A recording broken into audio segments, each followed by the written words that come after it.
Штип денес е домаќин на државното првенство за средни училишта во ракомет во женска конкуренција, а учество зеда училиште од Битола, Скопје, Делчево и средното општинско училиште Јане Сандански од Штип.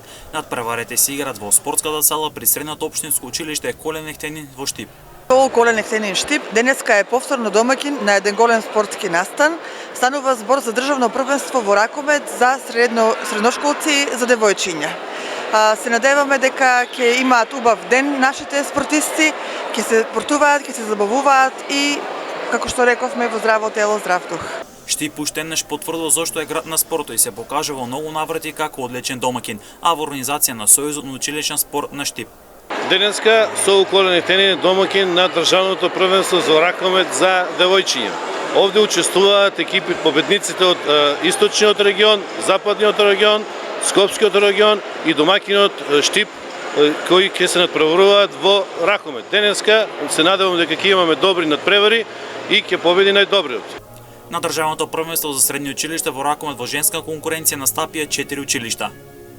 Денеска настапуваат од западниот регион, настапува училиштето од Битола, источниот регион училиште од Делчево, Скопскиот регион училиште од Скопје, односно гимназијата, и нашата школа домаќинот Јане Сандански, медицинското училиште Јане Сандански. Сега следуваат надпреварите од 6 и 7 оделение во фудбал, кошарка, одбојка и ракомет. Ова завршуваме со овие надпревари од државните учества. Сега имаме надпревари од 6 и 7 оделение во фудбал, кошарка, одбојка и ракомет, а исто така во месец мај очекуваат гимназијадата во атлетика во Куманово. За МНЕТ телевизија подпредседател на Сојузот на училишен спорт на Македонија Славчо Давидковски, кој воено и председател на Сојузот на училишен спорт на Источниот регион, вели дека интерес за спортот кај младите има. Што имаме 3 региона во државата, Источниот регион, кај што сум јас председател, навистина имаме доста интерес. Офатот на ученици и од основното и од средното образование е голем. Резултатите се на крајот на годината на овие државни првенства евидентни и ние сме задоволни комплетно и во поглед на масовност и на квалитет.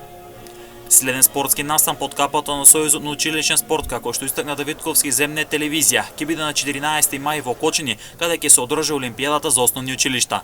Следи, ако мислите за општо во Федерација на училишен спорт, следи на 14 мај Олимпијада во Кочани, што повторно Источниот регион е домаќин, заедно со Делчево. Значи, тие два града ќе бидат домаќини на Олимпијада за основно образование. И пуштеннаш потврдил дека е одличен домаќин на вакви спортски настани и затоа и го носи приматот на град на спортот.